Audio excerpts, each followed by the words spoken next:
Um, I think the first thing we all need to acknowledge is that there's a uniqueness of viewpoints in this room, and especially amongst us legislators, because we each represent unique towns, right? And so, the affordable housing challenge in Fairfield is different than the affordable housing challenge in East Haven, and it's different than the affordable housing challenge in Avon, for example. And so, we have to, first thing I think we should all acknowledge is that one size fits all does not work. And so we need unique approaches that we need a lot of tools in this tool belt so that towns can have novel solutions. And the second thing I want to stress is that I keep hearing that 10% is not a goal. And I'm going to tell you why towns perceive it as a goal. Maybe you do know why, but it hasn't been stated. But, East Haven recently had an affordable housing application come through. It was 40 units on 1 acre. 1 acre. This room is not a particularly small room. If you magnify this probably 5 or 6 times, you may have an acre. And you're trying to put 40 units into something this size. And so neighbors were in an uproar. And so of course the town scrutinized that application.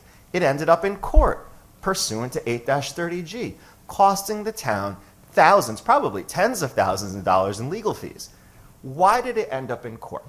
Well, a developer decided that it was a good idea to leverage 8-30G, right, to bring an application that they had to have known could not work on a 1 acre parcel.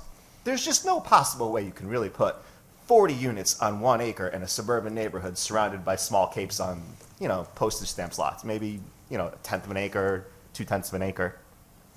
They did it for leverage. And so eventually it settled. They're now putting 20 units on an acre, which I would say is still a bit high for that neighborhood. But you want to know why it's a goal? It's a goal because towns can't afford to litigate these things anymore. They can't afford to be tied up with the time and money costs of being in court fighting developers who use this statute as a sword and a shield. That's why it's a goal. Towns want to get out from under this. Say it as it is. So yes, it's a goal. Altruistically, it shouldn't be a goal. We should want to build housing. We should want to build the housing that our people want and that they need. But let's acknowledge the legitimate reality that this is why it's a goal. My thoughts on an empirical approach to housing under 8-30G, every town, either every year or every 2 years, should be entitled to conduct a housing needs study where they use the same formula that a developer uses under the set-aside approach for a development, but they deploy it across the entire town. If you're not familiar, when a developer comes in and does a set-aside development, they have to come in with very specific numbers that show why the set-aside units are actually affordable, right? They show what the projected mortgages are or rents are, the utilities, all indexed to usually, I believe there are numbers that are promulgated by the federal government. I forget how they're, I think it's by area. I'm not going to say county because we don't use counties anymore.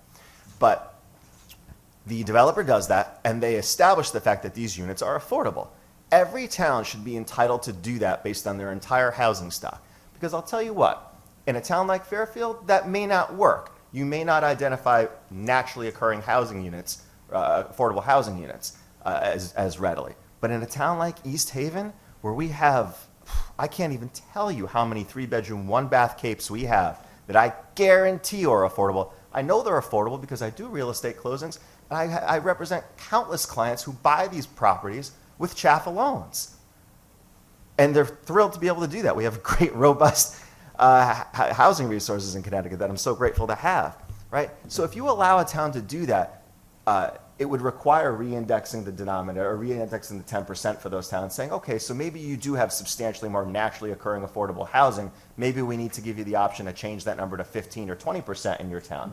But at least give towns credit that actually have this housing and can't have it designated because it's not a CHFA loan or it's not deed restricted, et cetera, et cetera. And then finally, to the last point, to my good colleague, the chair of housing, I think that that's a great idea as far as trying to capture that denominator in real time. I mean, towns know how many housing units they have. There's no reason why we cannot require them or have them or give them the option to report it and have that used in lieu of, as long as we can substantiate it. We don't want towns, purposely underestimating that number, to change their denominator. I don't think many would.